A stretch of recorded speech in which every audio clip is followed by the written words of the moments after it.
Hi guys, this is Creatures of the Night podcast, and I am Wendy. And I'm Chris. So, I have to tell you something, Chris. This morning, my oldest was telling me how he watched something scary last night before he went to bed. Like a little video or something on YouTube. I don't know. Okay. Then, sometime during the night, he got up to go to the bathroom, and Rose, our lab, that sleeps with him in his room, left and went into the living room to sleep on the sofa. He said at first he tried to go back to sleep without her, but he started hearing a weird noise that he said was coming from his ceiling fan. He claimed it sounded like whispering. And when he's telling me this, he's like, like it's a common thing for ceiling fans to sound like whispering. And I'm like, no, I don't know. That doesn't sound normal to me. But I was trying not to alarm him as well. But I'm like, what? Yeah. No, meanwhile, you're already got the sage in one hand, the lighter in the other. Like, what are you talking about? But like I said, I mean, he said he had been watching something creepy before he went to bed, so he was already a little spooked, so I imagine that added to it. And then he was probably just looking for justification. So his fan could have made the slightest little sound, and he's like, I guess it's coming from that. It was probably something, I don't know, that he's kind of just hearing in his own, like, mind, because he's scared, I guess. Okay. Imagination! Either way, he got back up and he ended up forcing Rose, politely, to come back into the room with him. And then he said he slept fine after that. So yeah, his guardian was there. Right. But Rose didn't react to it that you know of? No. I guess that's probably what makes him feel comfort, too. Anyways. Well, I thought I had lucked out and got a haunted sound bar. What do you mean? For my birthday, I decided that I wanted a record player. So Brandon got me one. I haven't gotten it yet. It's for my birthday, but it's coming. I didn't get like speakers, and I didn't get a record player that has a built-in stereo system because we read reviews and that wasn't a good idea. So we did find one that was legit with a Bluetooth like sound bar, but our sound bar was horse shit. I mean, we bought it off of Amazon like a Black Friday for $30, and it was all worth that $30 too. It wasn't good at all.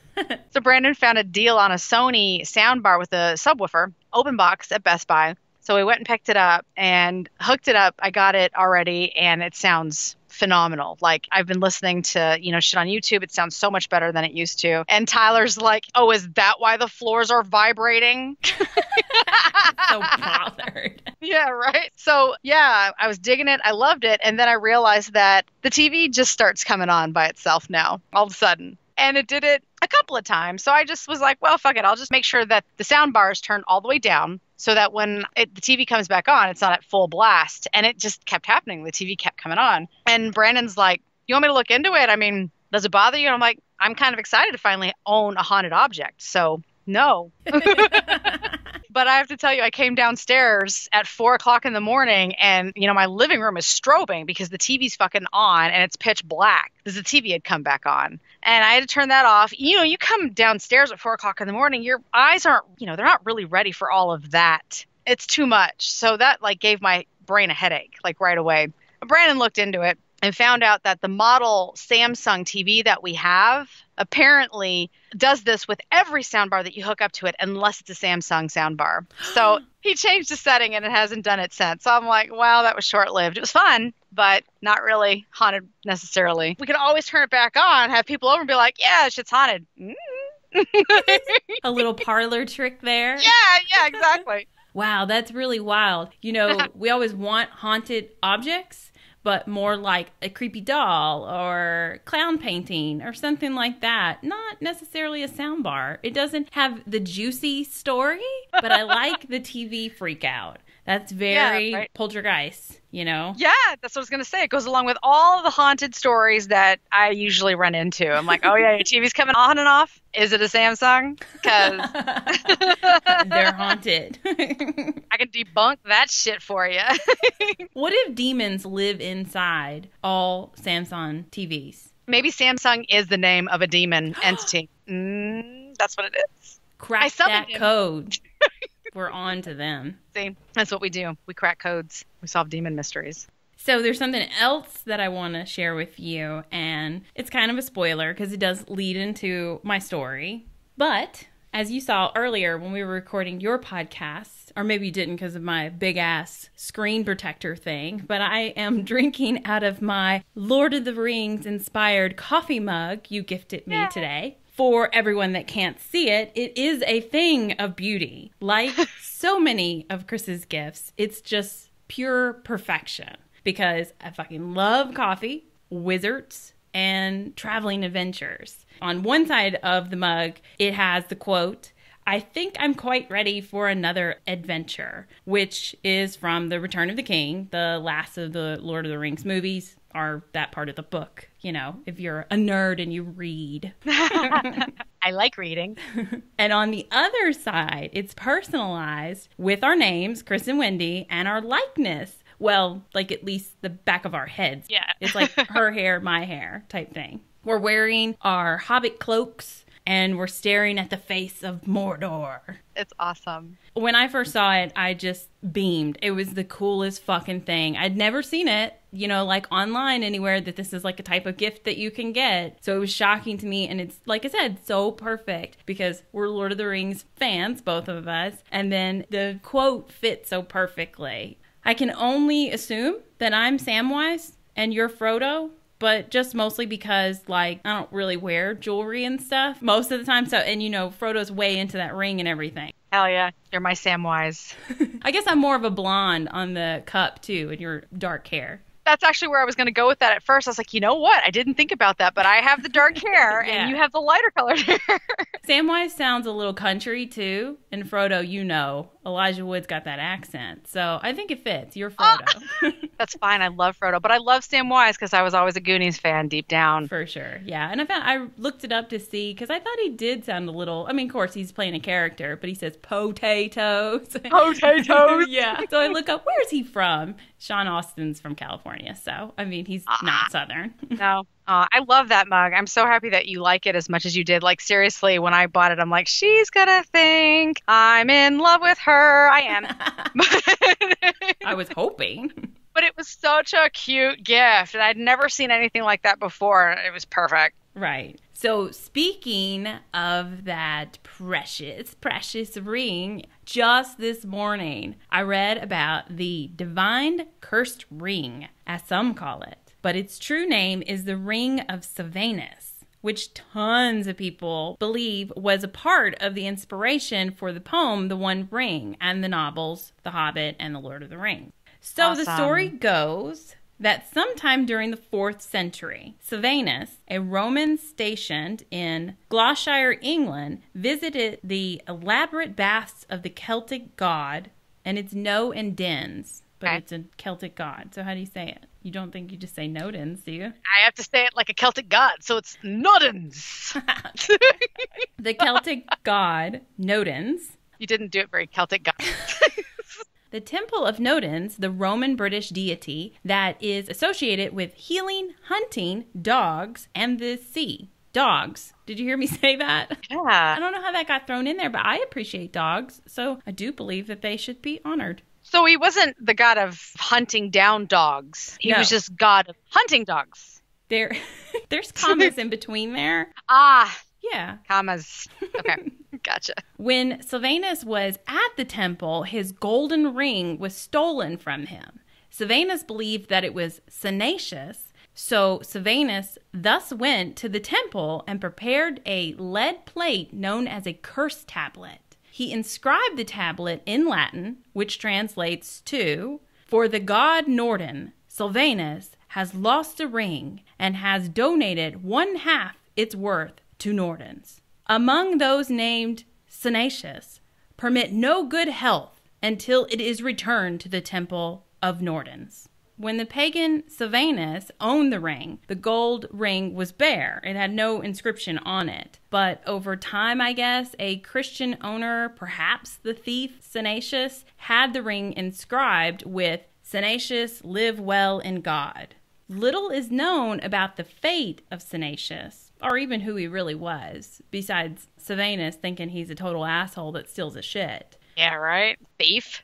So it's unclear if the curse ever got the best of him. The ring was discovered in 1785 in a plowed field on a farm near Silchester, England. Silchester is a town of Roman origins, some 100 miles from Lydney.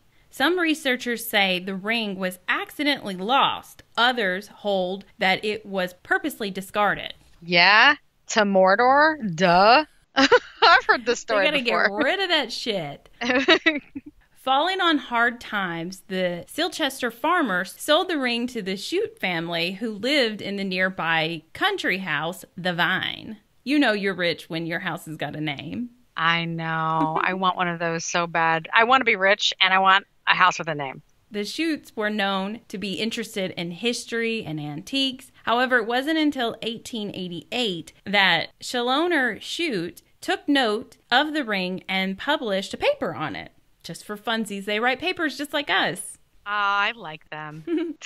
And it was not until 1929 that the connection between the Vine ring and the Sylvanus curse tablet was established by archaeologist Sir Mortimer Wheeler. Because J.R.R. Tolkien was a professor of Anglo-Saxon history at Oxford before he found fame as an author, Wheeler called on Tolkien to advise on the name of the god, and the two spotted the connection between the name on the curse and the Shutes family ring. The ring is now on display at the Vine with the first edition of The Hobbit and a copy of the cursed tablet.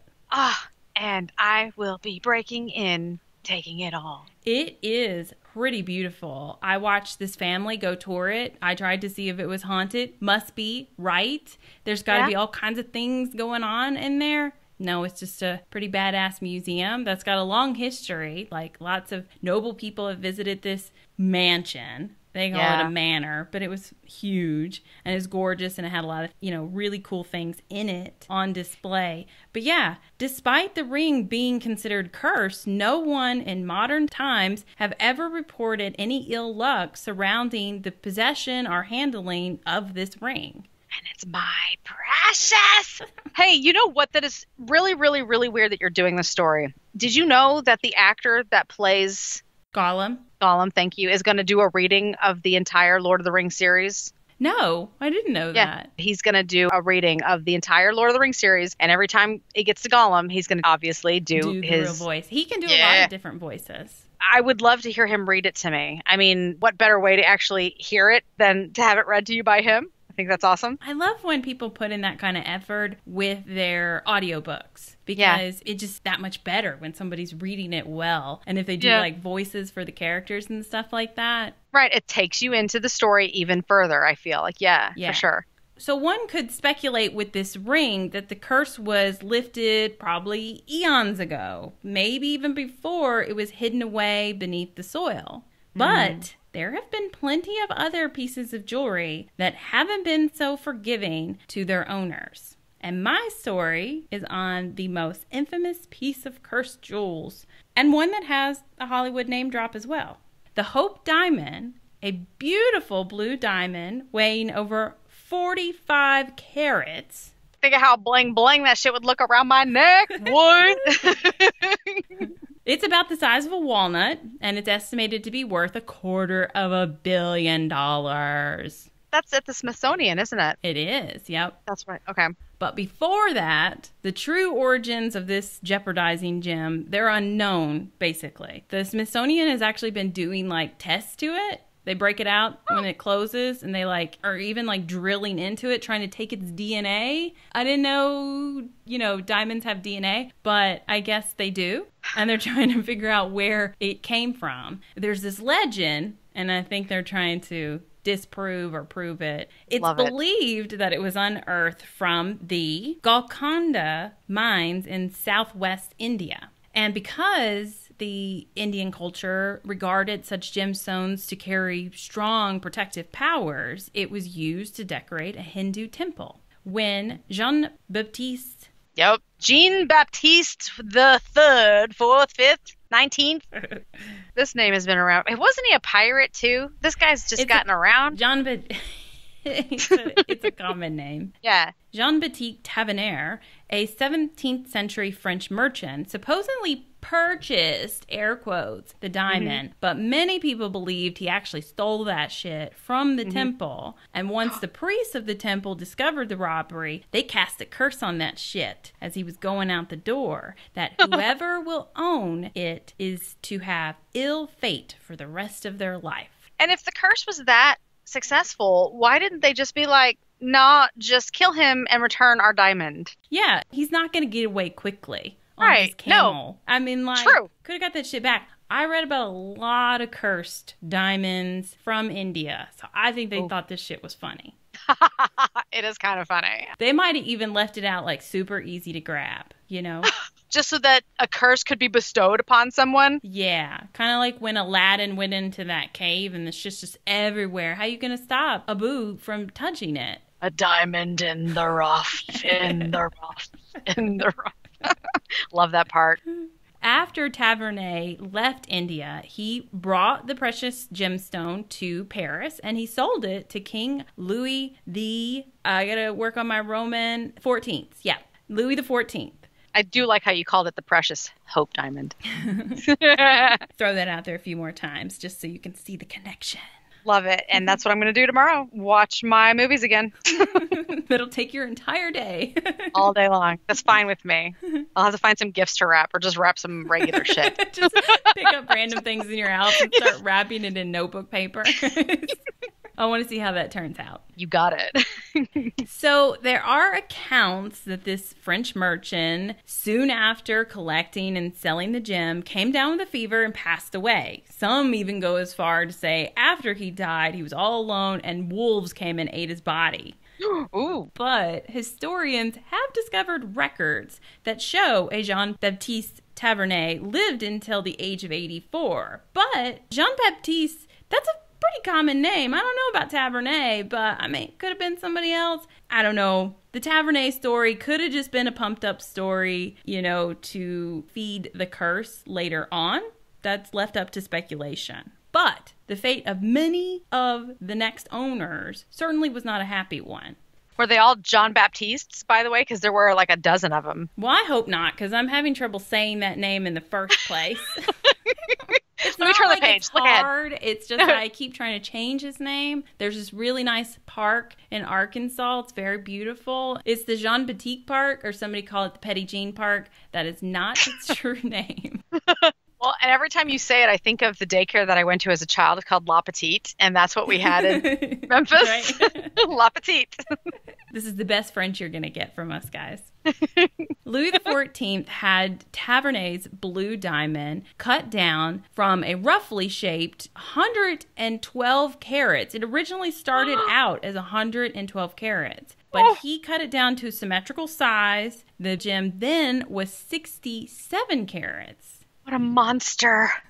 So he had to be like doubly cursed, right? Because he cut into it? Well, it definitely didn't help the French legacy. You know, what happened to him wasn't too terrible, but let me tell you about the others. All right. So the diamond was then recorded into the royal inventory, and it was named the French Blue, or the Blue Diamond of the Crown. Louis XIV wore it simply with a ribbon hanging from his neck or from a brooch. He wore that shit from a ribbon dangling around his neck. Probably a really thick ribbon, though. Yeah, I would hope so. Luscious velvet or something. At times, he even let his close companion Nicolas Fouquet wear the diamond as well. However, Nicolas soon fell out of favor with the king, and he was banished from France. And then, a little after that, Louis XIV was like, that's not good enough. Bring him back, and I sentence him to life imprisonment. Oh, that sucks. Nicholas spent 15 years in the fortress of Pignerol. Some people believe that he was the real man in the iron mask, but others are like, no, he wasn't. They dispute that claim.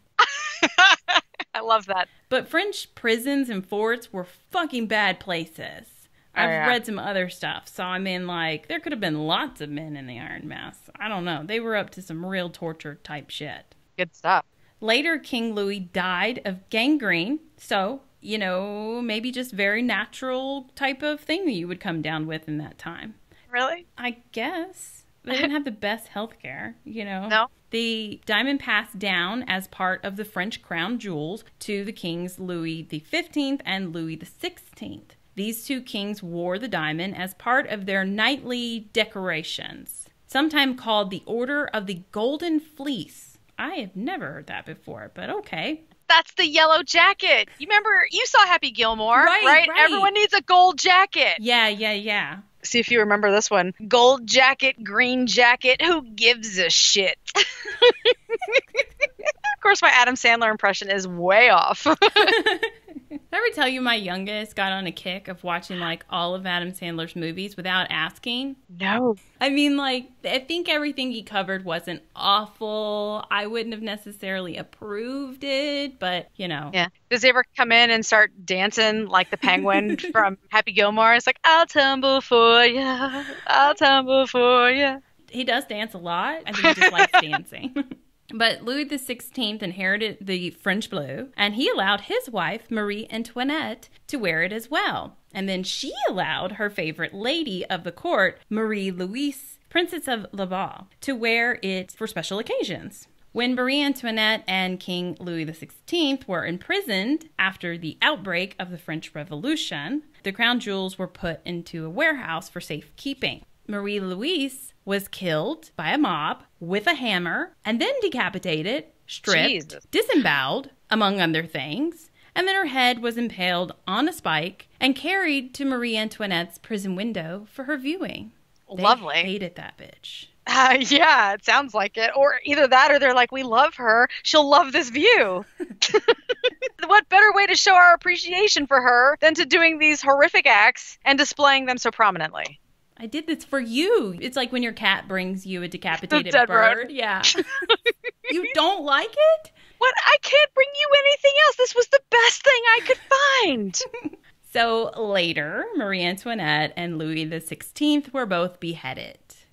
In September 1792, the French blue was stolen. The diamond went missing for some 20 years until a smaller 45-carat blue diamond turned up in London in 1812 in the possession of an English diamond merchant named Daniel Elianson. It's believed that before that, there were two jewelers that helped cut the diamond down as they had possession of it. One of them being Wilhelm Falls was a Dutch jeweler, and then a Greek merchant named Simon with a last name I don't want to try to pronounce. How about that?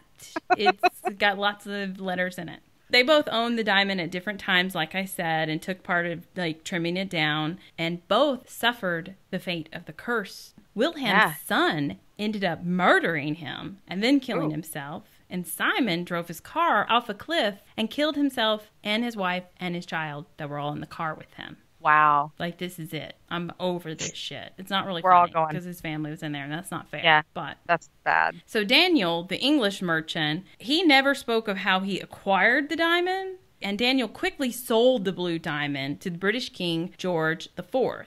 George IV celebrated the diamond as a trophy for defeating Napoleon, who he hated. And Napoleon was trying to find this fucking diamond.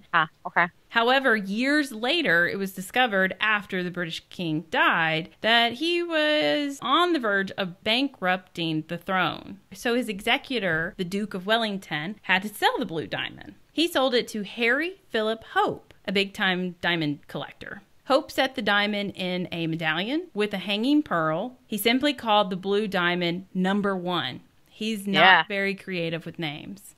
So people were like, nah, that's not going to work. And they started calling it the Hope Diamond.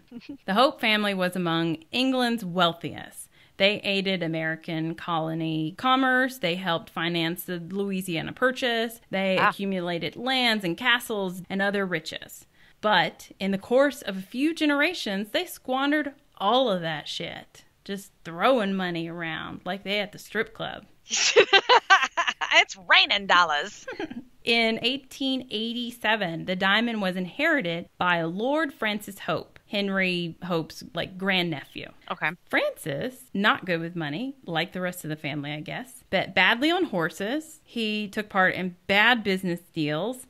and he married an American showgirl named May Yohe. He lost his fortune, his wife, and after a series of court cases, he was allowed to sell the Hope Diamond to try to get out of some trouble. Damn. It was purchased by a New York jeweler, Joseph Frankel's Son and Company, in 1901. Okay. Frankel's hope was to make a quick sell and a big profit, as they'd put much of their business capital into buying this diamond. Instead, it just sat in their vaults. It's not a very catchy name for a jewelry shop. You know, they've got so many, like, they can do these little jingles and stuff with their jewelry shop names, but, like, what do you do with Frankel? But they're proud of their name. There's other really fancy jewelers that just use their last name. They just happen to have better last names. Right. In the 1907 bankers' panic, the company was cash poor, but diamond rich, but nobody wanted that shit. So they told a story to the New York Times about how unlucky the diamond was. The papers noted that the gem was responsible for Frankel's failure and that it was cursed. Yeah. Other newspapers in Washington and London picked up the story and made it increasingly elaborate, speaking of influences of power, of the mysterious rays that emanate below the glittering surface of the diamond and unleash evil upon those who possess it. It's crazy that this was his sell tactic, but I'm digging it. Yeah, it would work for people like us, so I know there's others out there. So, despite these stories of evil possessing the stone, it finally sold to another diamond dealer and then eventually ended up in the hands of the Cartier brothers in Paris. Perry Cartier was enchanted with the novel Moonstone, written decades earlier by English author Wilkie Collins. In Collins' story, a large yellow diamond had formed the eye of an idol Hindu deity in a temple in India. This led lots of people to think this was the birth of the idea that it was taken from the temple instead of just sought at the mine, you know. Okay. Cartier used this story when he approached Evelyn and Ned McLean in 1910. This couple was ridiculously wealthy. They owned banks and real estate. They owned the Washington Post. And Evelyn was enchanted by the story that Cartier was selling her, and she had to have this diamond. So she bought it, and she wore the diamond to extravagant parties and paraded the diamond around Washington until 1919. That was when her 10-year-old son, Vincent, was struck down and killed by a car near their Washington, D.C. estate. Oh. Newspapers proclaimed, well, maybe that Hope Diamond curse really isn't a joke. Oh, that sucks. The story of the curse appealed to the public and resonated with other curse stories of the era, such as the Titanic and Egyptian mummies. All of that was really big at the time, so they ate this stuff up. The idea was that somehow the wealthy, who had flaunted their wealth and obtained their treasures by others, were now getting what they deserved from the supernatural powers. Wow. The curse story was only amplified when Ned McLean went insane and was committed to a hospital. Damn. And the family lost the Washington Post in a bankruptcy deal, despite Evelyn trying to put the Hope Diamond up as collateral for a loan. They're like, that's okay, we don't want that. Oh, no.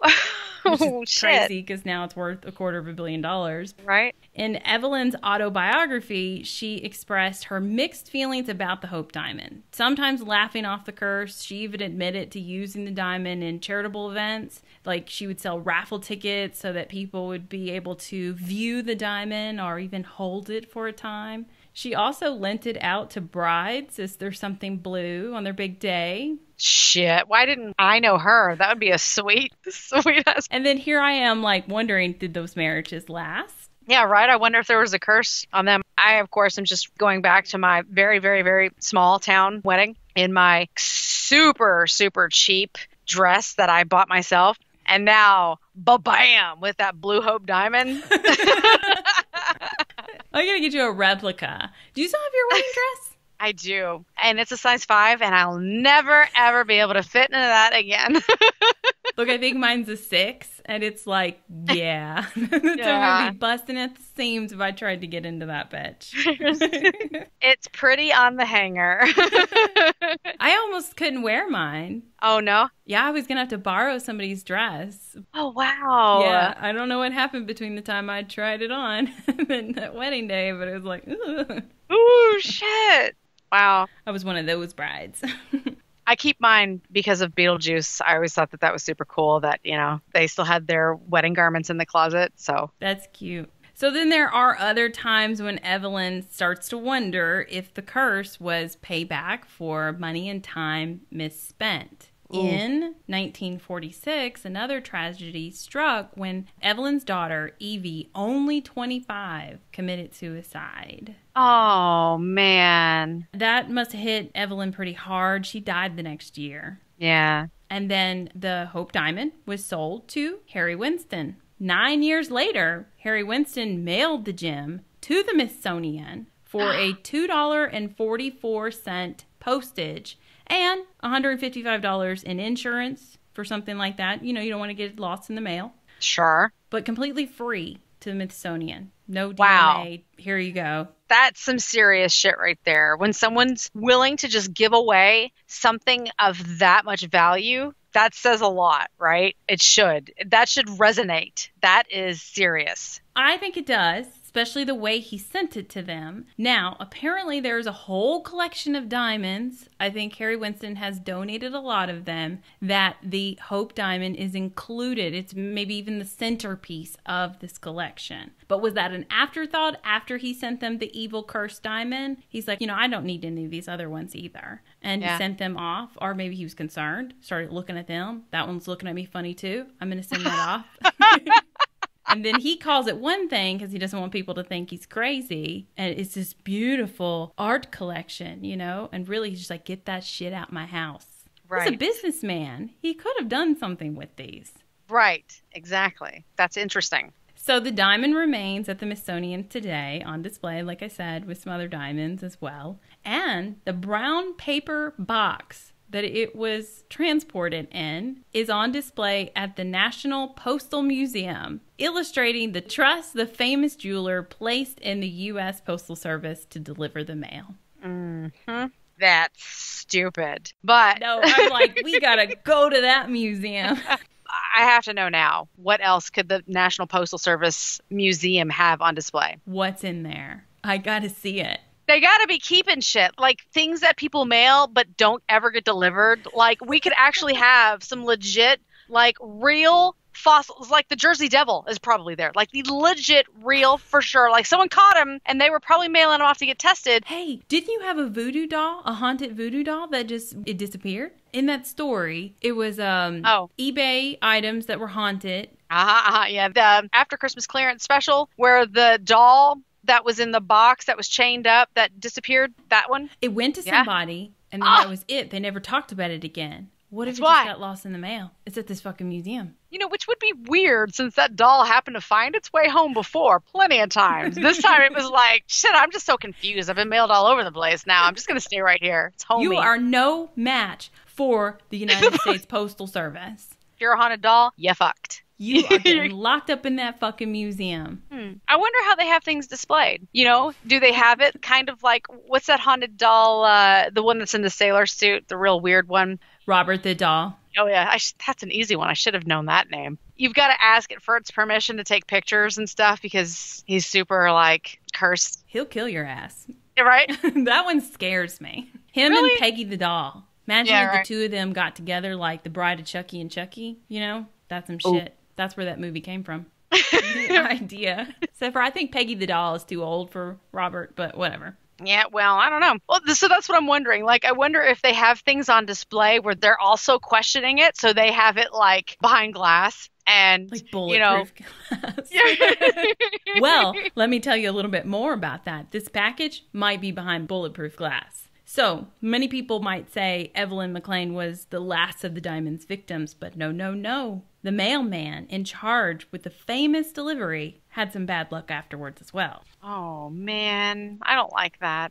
His name was James Todd. He had his leg crushed in a truck accident. He also suffered a head injury on a separate accident, and his house burnt down. Well, he could have also been a drunk, but that's none of my business.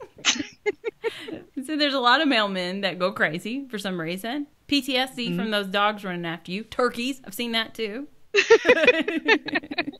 Damn. So poor Mr. Postal Service Todd had some bad luck only because he was doing his job, you think, delivering a package. Yeah, and I bet the Postal Service was like, too bad. Right. Yeah. Union. So. Anyways, to go back where I said the Hollywood connection thing. The legend of this cursed diamond was partly the inspiration for the Heart of the Ocean that Kate Winslet, as Rose, famously wore in the Titanic. In the film, the characters say that the sapphire had once been a possession of Louis XVI, which the Hope Diamond was. Right. And it was cut into a form of a heart following the French Revolution. Of course, the Hope Diamond was never actually aboard the Titanic, and it most definitely was never cut into the shape of a cheesy heart. That we know of. That we know of. Like, half of it is missing. So, maybe a smaller heart, though. Much smaller. Yeah, I mean, it wouldn't be quite as big. But, you know, that's movie magic there. It was magical, also. I love that movie. Remember when that was, like, such a big deal afterwards? They were selling that on, like, QVC and stuff like that you can get a replica of it?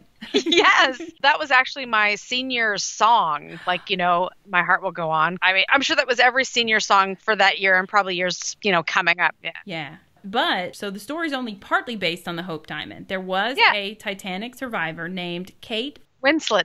I saw the movie. She threw that bitch into the ocean. She's like, I don't need your money. No. Yes. There was a Kate Florence Phillip who possessed a stunning sapphire necklace that she was gifted by her lover, Henry Samuel Moreland. Both of them were passengers of the Titanic. However, Samuel did not survive. Oh, of she course didn't not. make enough room on the door, Oh, cabinet, yeah. dresser. What is it supposed to be? Like a dresser type thing, right? It's not a door. My memory says it's a door. Oh, maybe it It's is a door. It's been a while since I've seen the movie, but yeah, there was no room for Leonardo DiCaprio, so there's no room for Samuel. I mean, if you can't save Leonardo DiCaprio, come the fuck on. Come on. He's breaking my heart. I know. So many Oscars. I don't know that he has any Oscars. Not one? I don't know. Let's look it up real quick. All right, gotta know. Let's see if your Google phone or my phone, Apple gets to it first. Oh shit, he did win something. Oh, The Revenant. Yeah, you remember that one. Yeah. The Wolf on Wall Street. That was, yes. Oh, he won for that too? Yeah. Well, no, it just says nominee. He was the winner of The Revenant, though. Yeah, that's got my boy, Tom Hardy in it, right? Yeah, that was the bear wrestling. Whew, that was such a good movie and tough to see. Yeah, he's a really good actor. Yeah, tons of nominations. Even got a nomination for What's Eating Gilbert Grape. I mean, that was fucking long-ass time ago. Wow, that was a really good movie. But yeah, I mean, he had to been nominated for a lot of other things he did. We don't have to go down the list, but, you know, Gangs of New York. Let's just throw that one out there real quick because I love Daniel Day-Lewis.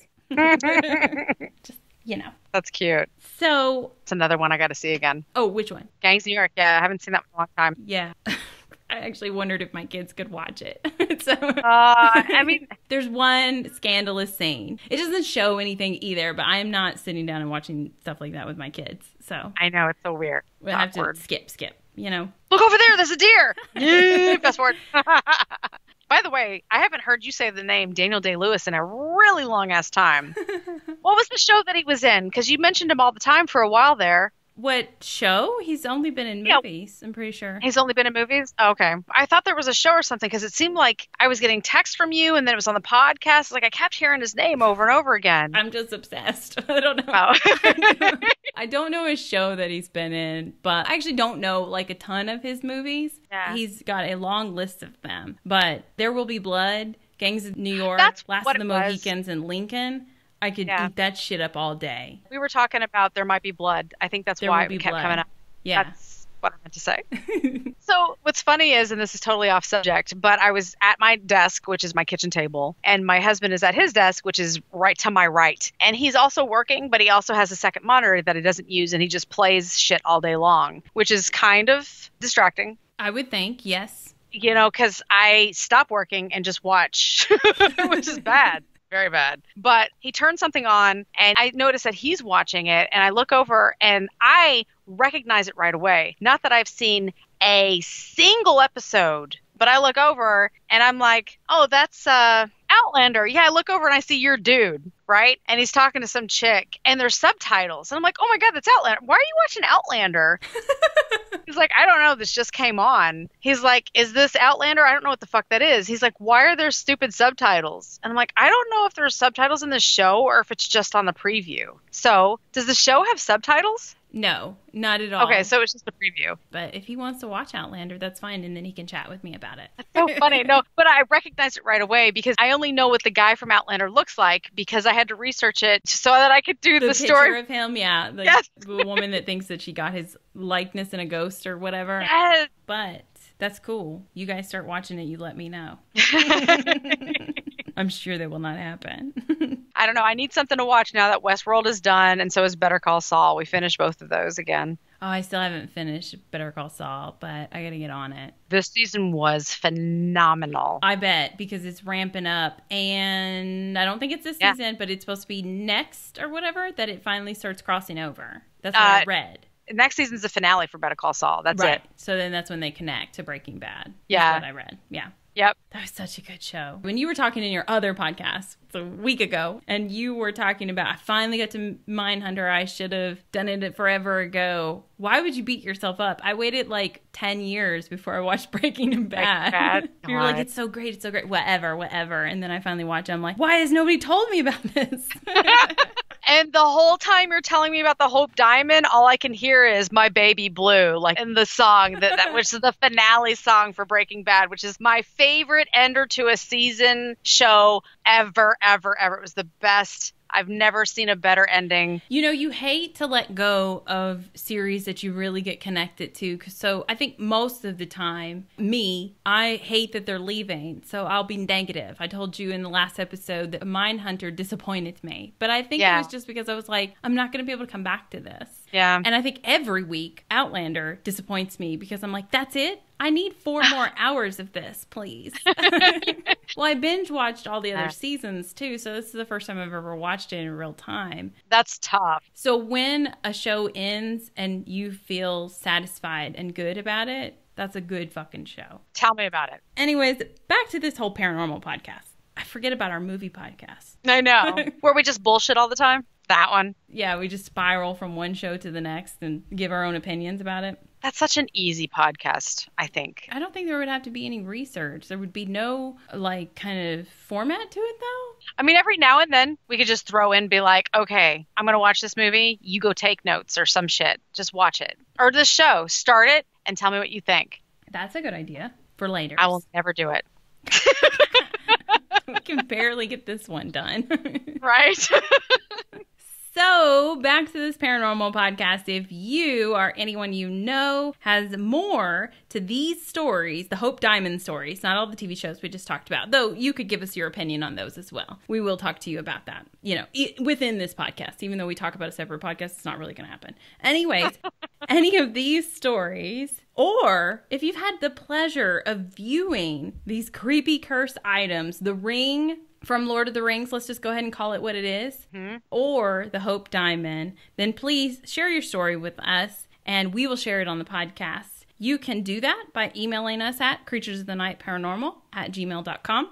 I just got an email. You're not going to believe this. My husband wrote in. He has viewed the Hope Diamond at the Smithsonian. You know what? Not that it really matters, but I was worried you would know about the Lord of the Rings connection with that other ring, just because I thought that your husband would have found it somehow and told you. He might know about that, and he just might have never told me. He told me something the other night that blew my mind. Now that we've been together for so long, I was just like, I can't believe you've been withholding that information this whole time. But the funny thing is that I do know that he's had the chance to visit the Smithsonian. This is a place that I want to go and live at. It's just so awesome. And the fact that when you start off with this podcast telling me that they do little forensic files type drilling down to withdraw the mitochondrial DNA of a fucking diamond, I'm like, I am in the wrong profession. We are totally in the wrong profession. This sounds amazing. Podcast I listen to that I love. It's called This Paranormal Life, guys. It's super funny. The episodes are usually fairly quick, and they're mostly comedian-based, but they tell some pretty cool stories. And they were telling a story, and they said this person's profession was explorer, but it was like the 1970s. And they were like, is that really a profession in the 1970s? And I'm like, fuck yes, that's a profession now. I'm an explorer. They were thinking more like Indiana Jones days, and then it, aged out after that. No, there's still fucking things to explore out there. They just call themselves archaeologists now. Or amateur archaeologists. Didn't we have that in another podcast? Yeah, or bedside archaeologist. I mean, there's so many different ways to research shit. I mean, you don't have to actually be in the thick of it. That's what we do. We can't go traveling all the time because we have limitations. It's called money. So we use Google to find out and do our archaeology, Anyways, you can also reach out to us in our social media, which is COTN_paranormal on Instagram and COTN paranormal, no underscore, on Facebook and Twitter. And please, please, please do us a favor and show your support for the show. We do this for you guys. I mean, we also do it so that we can chit chat about things, but I mean, we post it on the internet for you. So show us some love. Rate and review the podcast on iTunes or wherever you listen to podcasts. There are so many other medias out there. Stitcher, Spotify, all of them. We're on them, except for Pandora. Still haven't figured that one out. Help, please.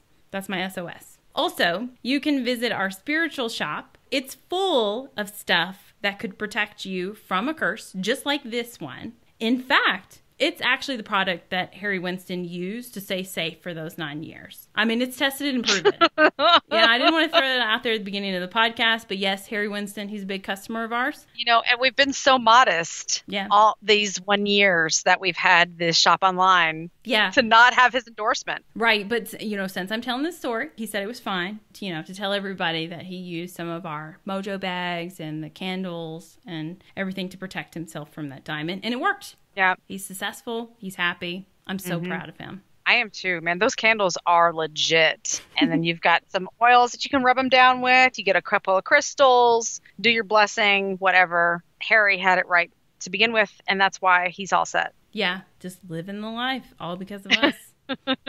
Be like Harry. Go to the Spirit Emporium. Right. So you can find the Spirit Emporium. That's the name of our shop. It is on Etsy, and it's also on our website, creaturesinthenight.paranormal.com. One more thing, and I promise this is a good one. I know I'm running on with all the ad type shit, but if you need your paranormal fix, please visit us. Not please, you should. Visit us on our YouTube channel, COTN Paranormal, and subscribe. Plus, you could visit our website, IBelieveInGhosts.com. It is full of real ghostly evidence from all the badass locations that we've been to. And when you subscribe, it lets you know every time we add new evidence, our videos of our adventures. We've got stuff coming up very, very soon. And there will be more videos on there, so check it out.